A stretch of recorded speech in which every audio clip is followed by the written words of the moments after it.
what is value? It is hard to define it because actually value for man arises in man. Value for man must be in terms of his own experience or in the experience of his own kind. Value must be meaning for him. If he was a different type of being with a different equipment of mind and emotion, his standard of value would have to be different. But because he regards that to be valuable, which satisfies his instinct of value, our first problem, of course, is to try to understand his instinct. For it is in this way only that we can come to something which can never be approached, we might say, dogmatically. Value can never be always the same for all people.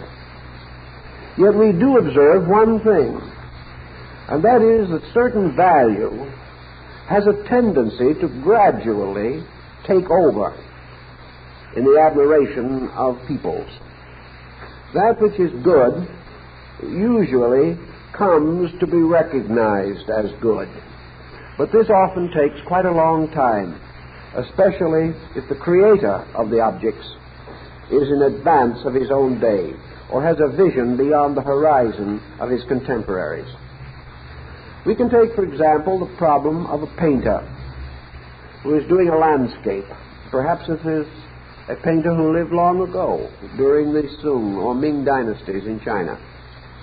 His landscape consists of a mountain, a tree, a waterfall, and a house. Now, actually, these elements are not unique or especially rare in art. But we can say to ourselves, where on this piece of silk should these objects be? Here is a large piece of silk with quite a design on it, perhaps a mountain and a valley. Where should the house be? The artist, the great artist, can only answer that the house must be where it has to be. Somewhere in that painting there is the place, and the only place, where that house is exactly right. It is only the intuitive skill of the artist that can determine that precise place. If he is an amateur, he will not be correct, and those who come after him will know that he is an amateur. If his judgment is not sound, he will be mistaken in some way. Some value of his picture will not be valuable. Therefore, when we see a great painting, when maybe centuries later this picture of the landscape is hung in one of our great galleries, we say to ourselves, is it not remarkable that this house is exactly where it ought to be? We have the mysterious intuitive power of sensing this rightness. We could not have put it there ourselves. We are not perhaps the great artist.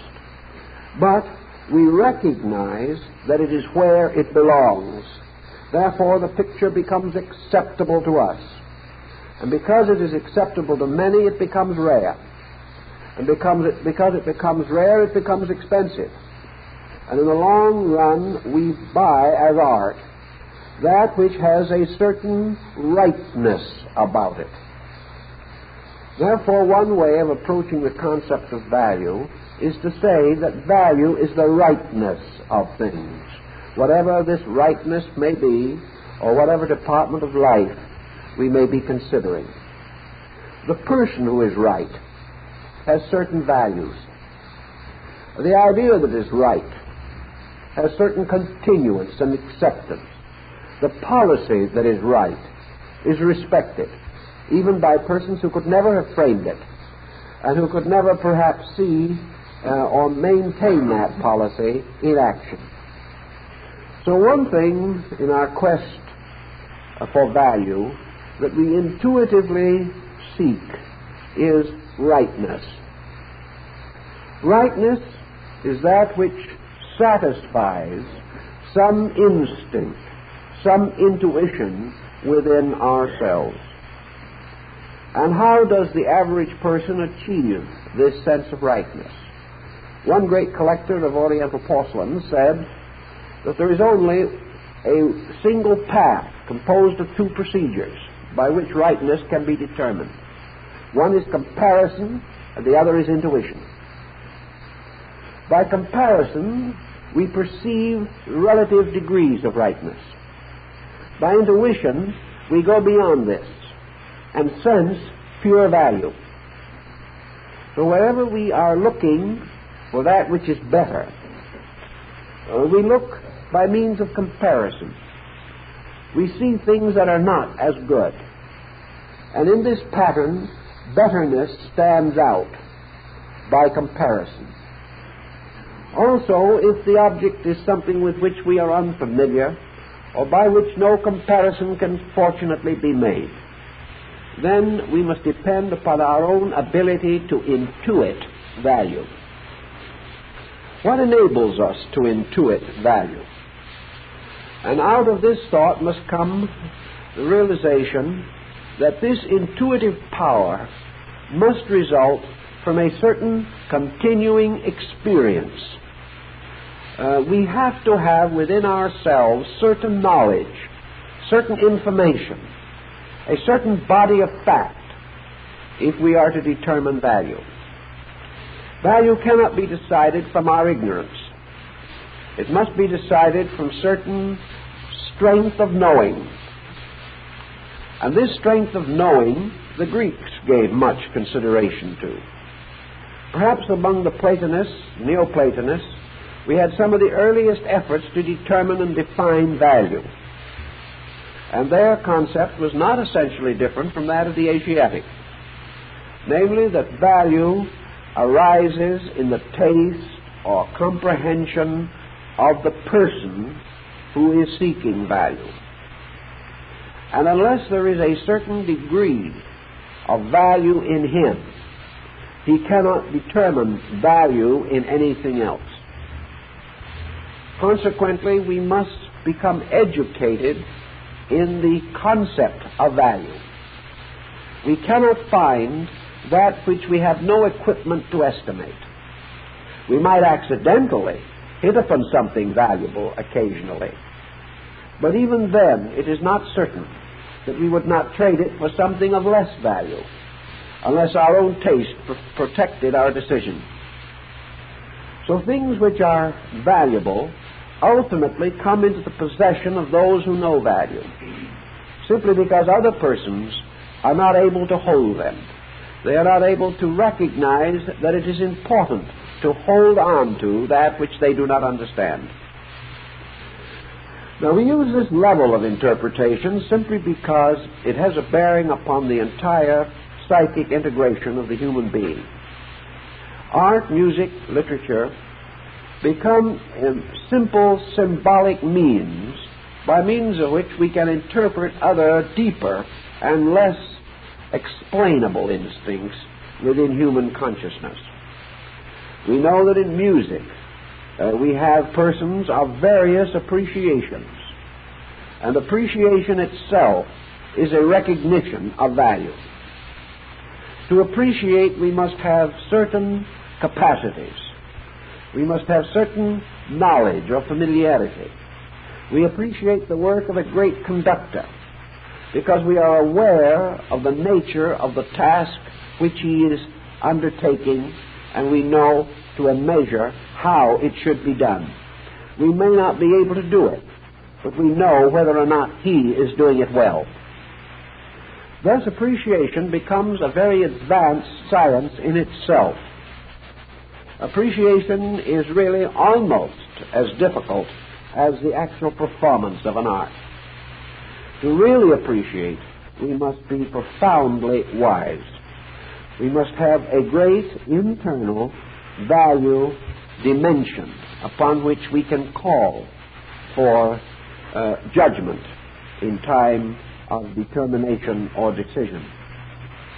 Man has looked for value in many ways, and perhaps one of the most important considerations in religion and philosophy is the effort to determine that which is most valuable of all things, or certainly a group of extraordinary values.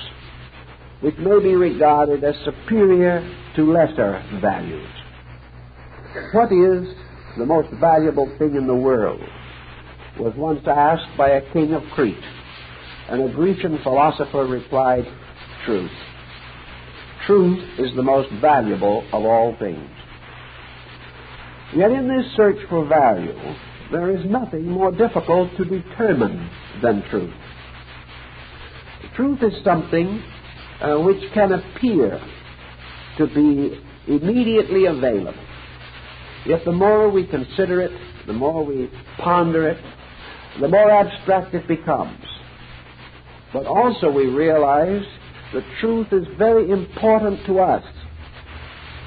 There is an old saying, or an old story, in some of the legends of the ancient Jewish peoples about King Solomon, and how on occasion God came to him and said that he would grant to Solomon anything in the world that he wanted. And Solomon, after a little thought, said to the Lord, give me wisdom. Because if you give me wisdom, anything else in the world that I want, I can gain for myself. It becomes the universal key to all other value. Therefore, if truth per se is the ultimate value, then wisdom is the most valuable way, or the most valuable instrument by which the individual may be able to come to the perception of that which is true. So to most ancient peoples, wisdom was regarded as a great value, something to be earnestly sought after, something to which we might pray, for which we might pray to deity, that it would be bestowed upon us. Yet wisdom as value is in itself a very interesting thing, because wisdom does not descend miraculously upon the foolish. The cultivation of wisdom is one of the most arduous of all pursuits. Consequently, there is truth in the universal belief that that which is most valuable is most difficult to secure. That which is most valuable requires the greatest contribution on the part of man. The more valuable the thing, the more difficult it is to attain, and the more the human being must give of himself in order to attain it. Wisdom, then, being, to a sense at least, the key to all this mystery, we have to think a little bit about wisdom as value. Wisdom is a kind of value which may or may not be obvious or immediate in the experience of the individual. Wisdom may or may not cause the person to be rich, powerful, influential. It may or may not give him a life of ease or security. Very often wisdom tears the individual from all his footings and makes him a wanderer upon the face of the earth. Very often wisdom causes him to turn his back upon those things most prized by other men, to search alone and in solitude for things which others have rejected or not found valuable. Wisdom may keep a man poor, or it may turn him from profit to the unselfish, dedicated service of his fellow man without compensation. So wisdom does not immediately solve the problem of the average person. Wisdom solves the problem only of the wise man. For when a man is wise, he is pleased with wisdom, and he is happy at the products of wisdom. But if the opinions of the wise or the laws and statutes of the wise are imposed upon those who are not wise, instead of finding joy, they find misery, just as the imposition of law and order upon the lawless will bring them little contentment or peace of mind. So wisdom becomes a clue to another statement of value, namely that value is closely and intimately associated with the power of the individual to appreciate value. Value must always be something within his comprehension. But the universe is a constant process of unfolding comprehension. so that the standards of value naturally change and the person gradually increases in his discrimination. And this brings us to the thought of discrimination as value. The power to discriminate between things, the power to determine those things which are most necessary, may likewise be regarded as a powerful value. Discrimination, again, arises from the nature of the person himself. Discrimination causes him to choose that which is inevitably satisfactory to himself. Or if he has been developing along scientific or industrial lines, discrimination causes him to choose such products as seem to be the best value in terms of their economic worth. Always discrimination, however, seeks to divide the lesser from the greater, the real from the unreal, the satisfactory from the unsatisfactory, the good from the less good. And as all these terms are relative, our problem of value goes right back again to our own ability to estimate value. Now, man's objective sensory structure is not always, in fact, not usually, able to actually estimate value. When we search for things of value, we are searching out of some kind of knowledge which we believe that we possess. Going back to our Chinese story again, we can imagine that a person is wandering among the shops of Canton. He would like very much to bring home with himself some valuable Chinese things. He has some taste. If the Chinese were asked to describe the taste of the average tourist, I'm afraid, however, it would not be very glowing as a description. The average tourist in the Chinese thinking or the Chinese art world is lovingly referred to as a one-time pigeon. He is the individual who has money enough to buy something and will never be seen again, so you may as well give him anything you think will please him and make as much money as possible. This is the problem of the man wandering the street of Canton. But he is now focusing all that he knows upon the important problem of trying to outwit a Chinese in his own business, which is not easy. So he says to himself, I want to buy some Chinese art. How am I going to tell whether it's good or not? So he calls upon traditional value. He says to himself, if it's old, it's good. Now, we apply that criterion to people, we wouldn't get very far. Because there's no way of proving that a person has become a magnificently valuable thing simply because he has become an antique. So we are not quite sure of this. But the idea now is that as it gets older, it gets better. But the Chinese gentleman has also played checkers with this situation before and knows exactly what to do. He has taken the most recent things he has, dipped them in coffee and tea, rubbed them, thrown them around the store, and buried them for a couple of weeks. At the end of this time, they are in a pretty badly dilapidated condition. So our individual, who is working from a yardstick of decrepitude, sees this tattered thing and says, here is value. Here is something that must have actually come from the home of Confucius. Nothing could be as dilapidated as this and be less than 1,000 years old. So a very beaming merchant sells it to him at a ridiculously low price, and everybody is happy. Happy, of course, unless the buyer sometimes tries to sell his object. Then he discovers that he has something that is entirely worthless. But he is not likely to admit this. He will then decide that the new buyer is simply uninformed or attempting to rob him. So the illusion goes on to absurdity. Another traditional value that we have always in the superficial mind is that the more work that there appears to be on a piece of art, the more expensive it should be. The idea being that artists are paid by the hour. Therefore, if we find something that is simply loaded with ornamentation and decoration, in the most brilliant colors and in the most terrible confusion, this obviously represents a masterpiece. This is the way we view life. It has nothing that limits it to art. Complexity becomes value to the uninformed. If it is difficult, it is good.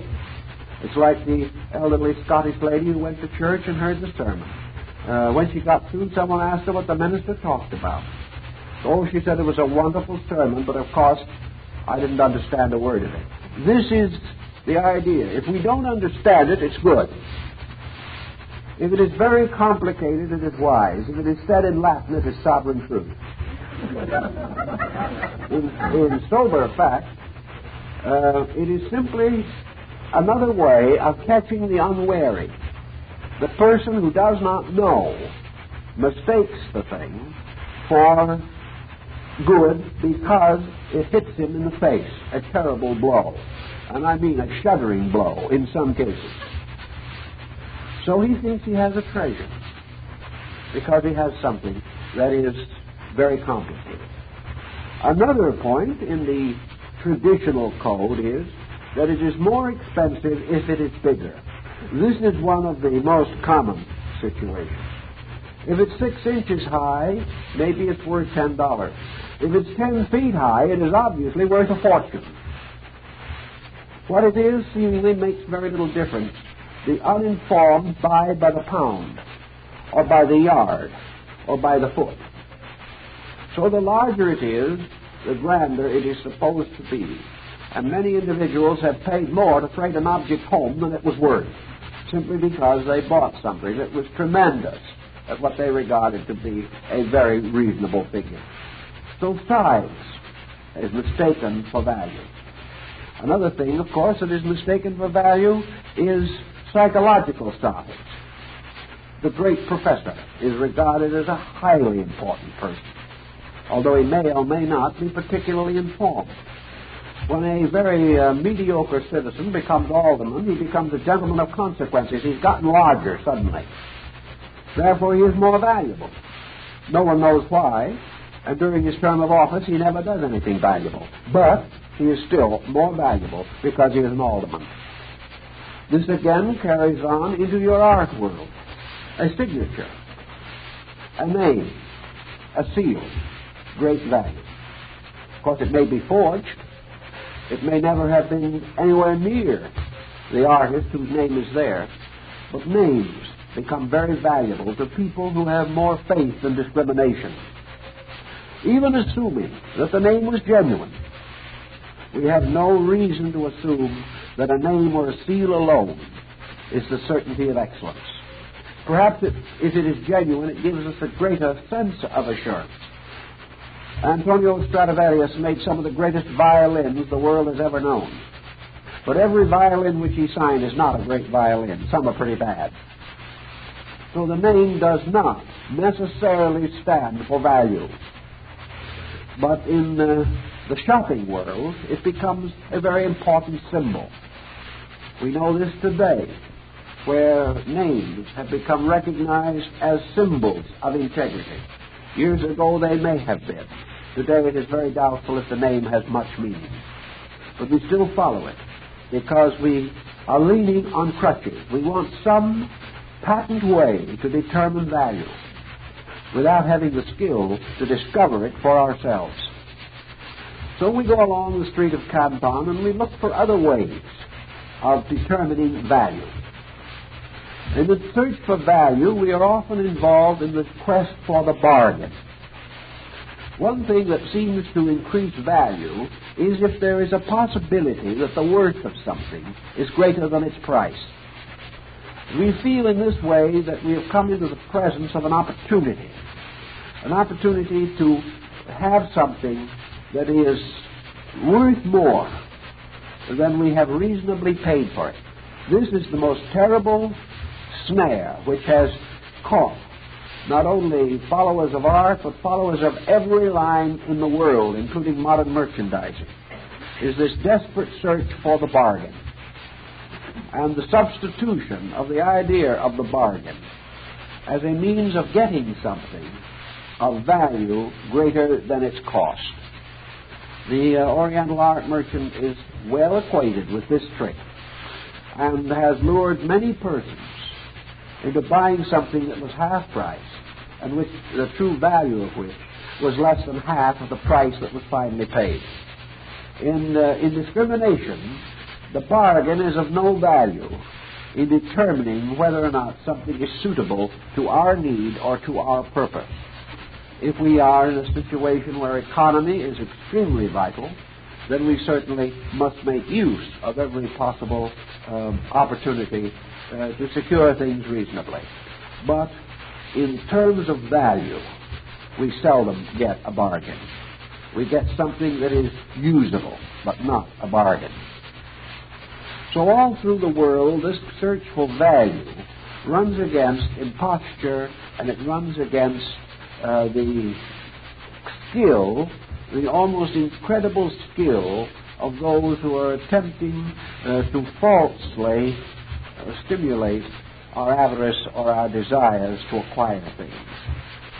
So value is not to be found in this way alone. Now, there have been several great artists and art collectors who have sought for value. And for a minute, I would like to pause and give them some consideration, because I think that the whimsies of these people are interesting to us. There was a very great collector of Chinese porcelains. This man had one of the finest collections in the world. He spoke no Chinese, and until the very last years of his life, he never went to China. He finally did make one visit. But he had an uncanny ability to know great Chinese art. And some of the finest collections of the world today were built upon the material which he accumulated. This man had the uncanny ability to sense value. Now, this was something that he was born with. He was a collector at a time when great collections of Oriental art were almost unknown out of China. He collected at a time, naturally, when great and fine examples of art went a-begging, and he got for a few dollars things that today are worth thousands. But this was not his real genius. His real genius was to step into a situation in which no one cared, and no one seemed to know, and no one seemed to appreciate. And in this situation, to suddenly discover a concept of value which had been ignored, but which enabled him to move into a field in which he was practically alone. Therefore, to do almost exactly as he pleased in this field. He therefore must be regarded as one whose sense of value transcended the traditional and went into a completely neglected area. Most Europeans of his time, and he was European, were much interested in Renaissance and in the early European primitives and the great European masters. And as a result of this interest, the prices of these things were rising, as they have continued to rise even now, until they became, we might say, the luxuries of the very rich, or in our generation are destined almost inevitably for institutions. Private persons can no longer own them. In the midst of this tremendous overemphasis upon European art, this man discovered Asiatic art. He found, moving into London and Paris and the great art centers of the world, marvelous examples of the beautiful paintings, ceramics, silks, jades, and bronzes of China. He became fascinated with them. He knew they were good. And so, ridiculed by his contemporaries as being the collector of trash, he gradually acquired the great treasures which, up to the time of the recent revolution, the Chinese themselves were trying to get back. He became a tremendous authority because he broke through and discovered meaning. He discovered value. Now, how did he describe his own experience? What did it mean to him as a person?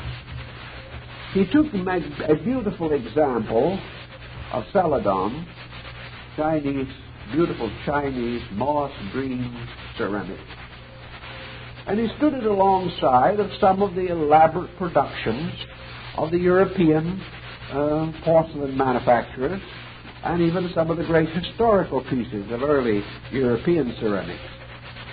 And he said that he discovered in the Chinese pieces something that was lacking in the European art. And this thing that was lacking was this wonderful rightness of things. He suddenly realized that these Chinese masters of art had been moving from a canon of art that was much more rich than that of most of the European masters. He learned, for example, that this great ivory work, this great jade, these marvelous pieces of crystal, these ancient excavated bronzes, came from people who had a great sense of life value. They came from people who worked tremendously from a religious inspiration, and yet their religion was not forever obvious. He looked in the great galleries of Europe, and he found that most of the masters, from Botticelli down to Velasquez, had painted principally Madonnas or crucifixions. He found the Chinese equally religious, but they did not move into this obvious area of religion. He found in them this marvelous worship of the fitness of things. He found in them a spirituality that expressed itself through an absolute inner certainty of creation of beauty. He knew that these artists must have been great human beings. They had to be. They may have been unschooled, they may have been unlettered, they may have come from a country in political turmoil, they may have been enslaved, but they were still great. They were great because they had the tremendous power to put the thing in the right place. They had the marvelous sense of utter simplicity, which was in violent contrast to the elaborate productions of the Dresden kilns or the Royal Worcester of England. These things were simply too much. But here, in a simple bowl of magnificent design, the mathematics, the geometry, the tremendous structure, the skeletal part of art was there, not adorned, and most adorned by its own simplicity. So he knew that he had something good. He knew that the world would sometime find that it was good. And they did. The world came to know the importance of this type of thing. Another collector who had great reputation was very peculiar in his own taste. It is said of him that he never would buy a piece of art that had been excavated from the ground. Why he had this peculiar viewpoint, we do not know. It was his taste. It was his sense of value. He also collected Chinese art, but he only collected more recent things. He collected them only because that they still had about them the complete meaning which the artist himself had intended. It is the curse of the antique, to this man at least, that it must fade. Most people today would not recognize the Mona Lisa if they saw it as it was originally painted. It has been overpainted and varnished and restored and repaired. What we call the mellow color of the old masters is nothing but the gradual changing of the varnish tones from age, in which we see the picture now, as we term it, marvelously mellow, but as, in terms of the original, simply half faded out. This man wanted only that which was in the same condition as was envisioned by the original artist. And in ceramics, he was able to advance this.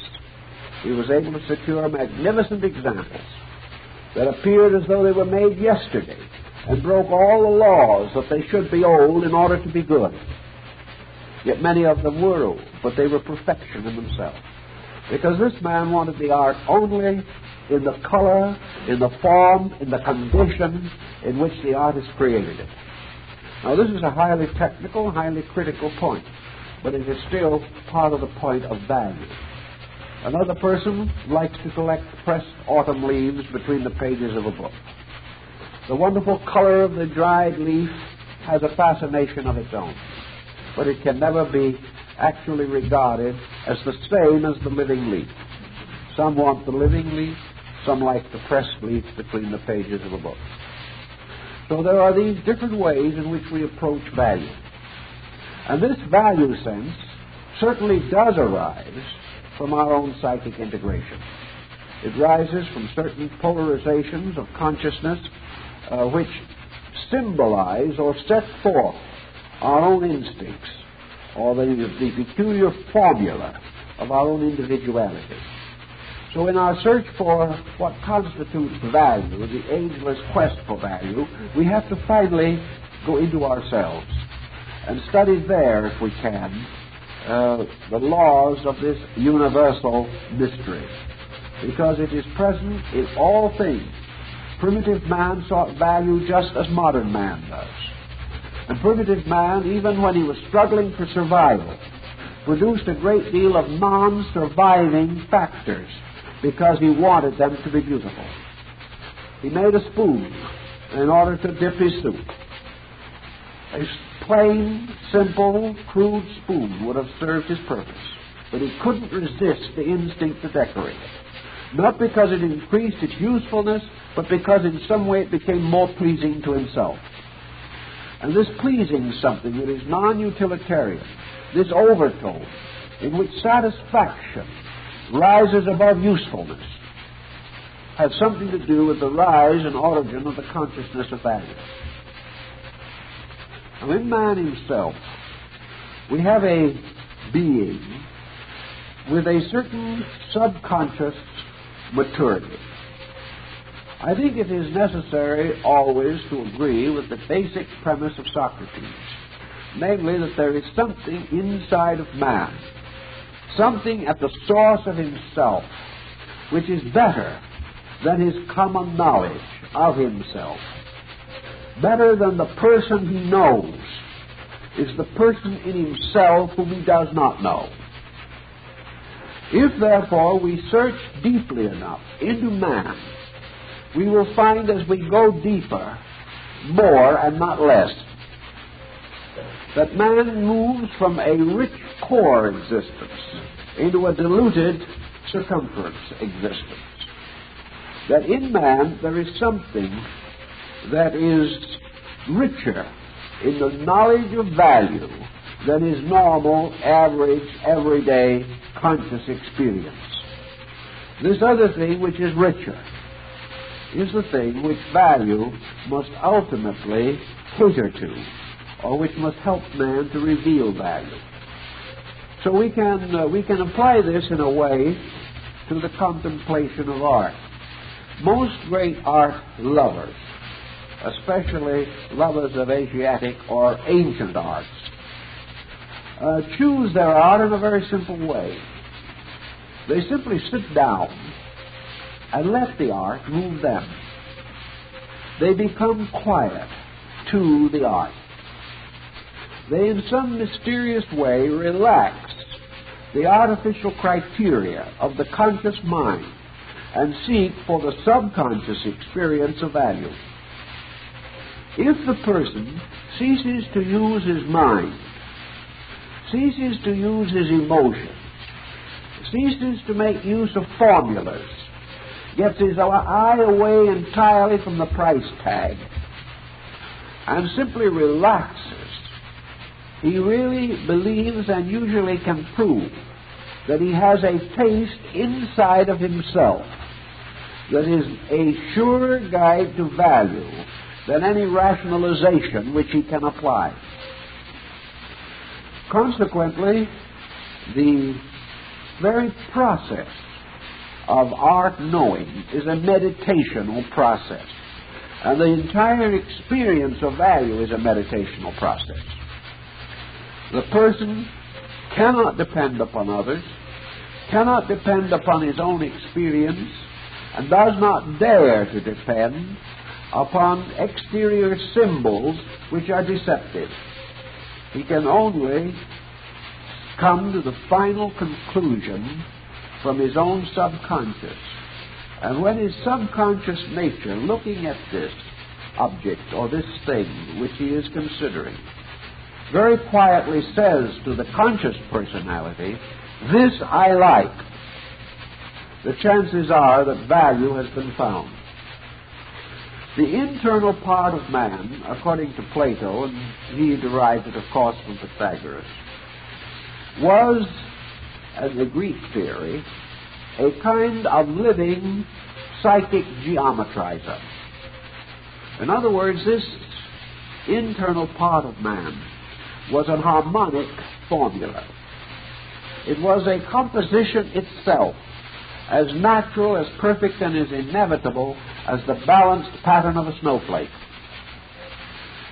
Not only is it true that God geometrizes, but it is true that the human soul is a pattern of absolute order. Therefore, this is a pattern of absolute fitness. And the only part of man best capable of judging value is that part of man which is itself the most valuable. And the soul is by many degrees more valuable than the body. And it is more important to achieve the contentment of the soul than it is to achieve the comfort of the body. Nearly all creative persons, or real idealists, or constructive individuals have been willing to sacrifice the body for the soul, because they have recognized where the true value in living actually exists. So Socrates would more or less take the ground that what we would call acceptance, or to like a thing greatly, even perhaps to venerate it, arises from the fact that it satisfies the harmonic structure of our own subconscious. That this harmonic structure is the compendium or the sum of our own psychic growth cannot be doubted. But whereas our psychic growth upon the surface is a series of fragments, in this inner part, this growth has been assimilated into a formula or into an orderly design. And it is from this total formula that the subconscious values or estimates things, whereas man estimates only from the superficial appearances and surfaces of things. Well, the Greeks took the attitude that the only way that we can really intuit value is to become so quiet that we can experience the psychic movement in ourselves. We can sense our own psychic nature either rejoicing or being offended. And finally, if the inner life of the person is offended, he will never be satisfied with the objects.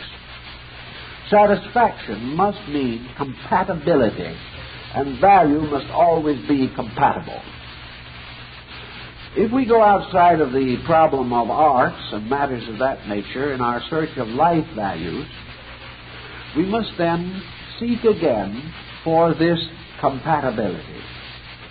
And I think in this we have another interesting phase of philosophy that touches once more into our Zen department, where some of our primary interest is in connection with this quest for value. In the Zen thinking about things, value takes on the coloring of a Buddhistic kind of experience. And in Buddhism, this value is, perhaps the best way we can say it, is an experience of life value. It is experience of value as something living rather than merely a quality. Value in man is a certain appropriateness in his own nature. This appropriateness in Zen arises from enlightenment. And this enlightenment, in turn, is an extension from within the individual himself of certain Buddhistic principles or concepts. So we have the Zen point here, which I'll try and explain in this way. The Zen masters, in their contemplative disciplines, are seeking, for example, inevitables. They are seeking the coreness or core factor in a thing. So they gradually take the universe and reduce it from the infinite complexity that we know to an ultimate simplicity. To the Zen, the universe is an extremely simple thing. And they differentiate very clearly between the universe as it is and man creating a whole series of arts, sciences, and philosophies and religions in a desperate effort to interpret the universe. The Zen takes for a simple point that the universe will never be solved by interpretation. The universe must be discovered by direct experience alone. Direct experience of a thing is the full knowledge of that thing.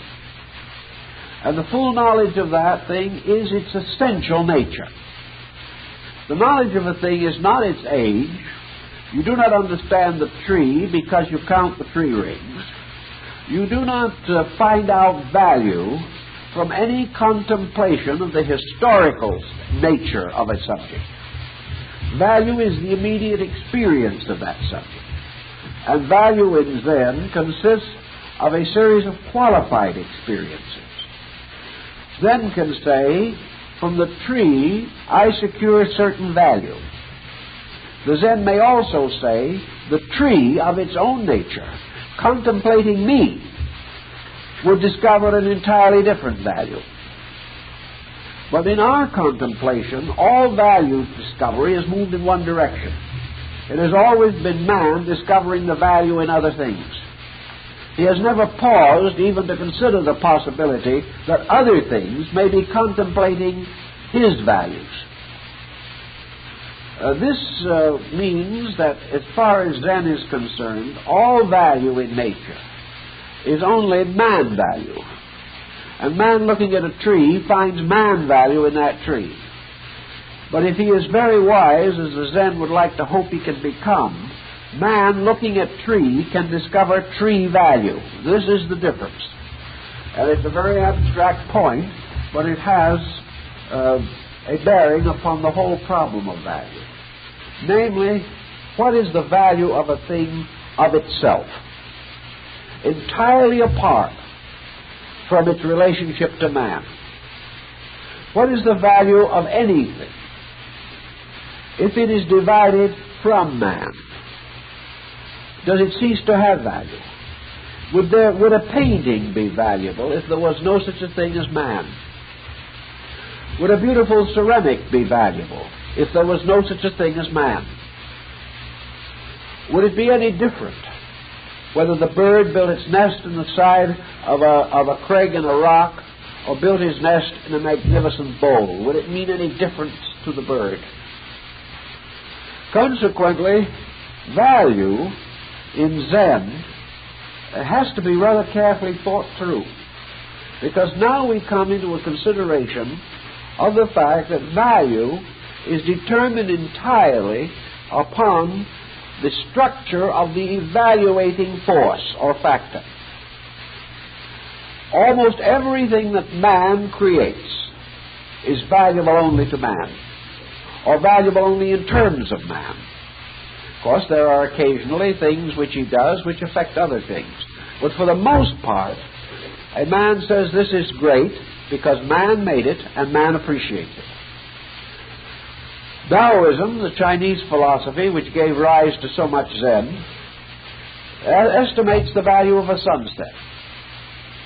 The sunset is important to man because he has a certain kind of nature. Is the sunset important to anything that is not a man? Is the sunset important to a bee or a flower? Is a sunset a miracle to them, or is a sunset merely something which inevitably takes place around them, of which they may or may not be even aware? So the search for value for man must be in terms of these things which seem extraordinary, remarkable, wonderful, or unique to man himself. Now, if this is true, what is the value of these things? Man himself will die. Man will pass out of the picture. Time will destroy all these things which man has fashioned. In a million years, perhaps only a handful will remain to be hidden in some stratification of the rock. Everything that is beautiful that man makes must ultimately fade away. Therefore, where is value in these things? They are not valuable because they will outlast something else. They are not valuable because the substances that they are composed are actually valuable. They are not valuable because they transcend the limitation of human perspective. So the Zen says to himself, under these conditions, how is anything valuable? And the only answer that he can arrive at conclusively to his own meaning or to his own purpose is that value survives the thing which is valuable. Value contributes something to the sum of a condition or state that is growing and unfolding in nature. If every valuable object on the face of the earth today was swept away and not one remained, the sum of value would not be destroyed. Value would continue. Value would remain because value has contributed constantly to other things. It has contributed continuously to man. Therefore, to destroy the effect of value would have to extinguish man himself. You could not extinguish the things he has and touch value. But if you extinguish the man, then you extinguish both himself and the value. But you cannot extinguish man. And this is a point that Zen takes into very definite consideration. Man can die, but he cannot be destroyed. Man can cease to be here, but man cannot cease to be. Man is not created, according to Zen, therefore he cannot perish. He is not destructible, therefore he cannot be destroyed. He cannot be lost, therefore he cannot be found or redeemed. Man remains. Consequently, all value that has meaning must flow in upon man and add to the continuing enrichment of the total stream of man's psychic existence. This is the only thing that value can do to survive. Value gains its immortality through the survival of the consciousness that is capable of experiencing value. It is true, then, that the great art of the Wei dynasty, 1800 years ago, in China, is mostly gone. There are a few examples in great museums. Some of the most famous works of art have vanished away, and some of the greatest painters and sculptors of all time are names only, and not a single surviving work attributed to them is known.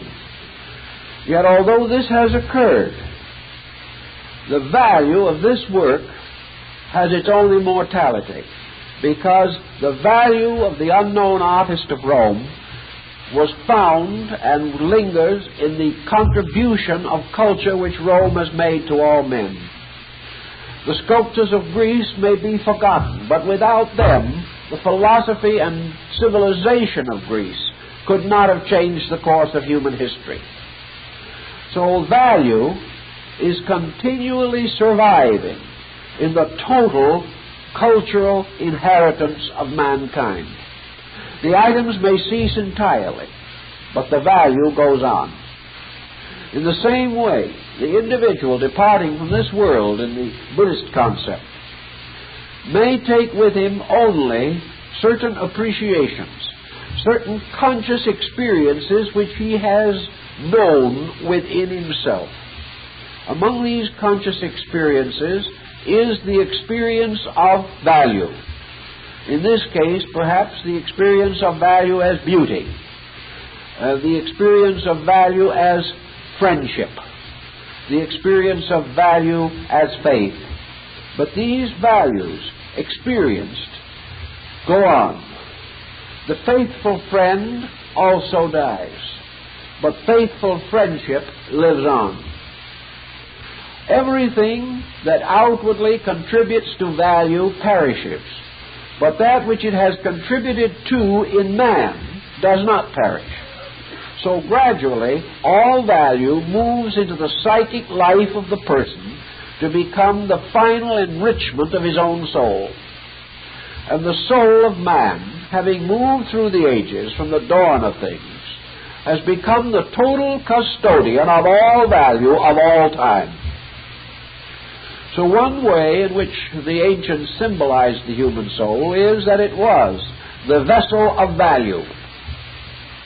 And out of value has come morality, ethics, conviction, culture. Has come religion as we know it, art, music, literature, and even to a certain degree, industry, arts and crafts as we know them today.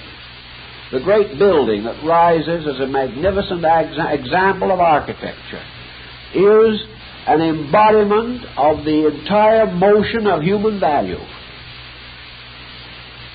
The person growing day by day in his own understanding, moving along the course between ignorance and wisdom, even in the course of one simple lifetime, is moving continuously through a chemistry of value which he inherits, which has come to him, which is innate to him. Value which influences everything that he sees and everything that he touches. And this value is the legacy of all good. Just as knowledge has been built upon the most primitive foundations, and the first thoughts of man have made possible the present thinking of man. The first simple device lies behind every invention, every creativity of human consciousness.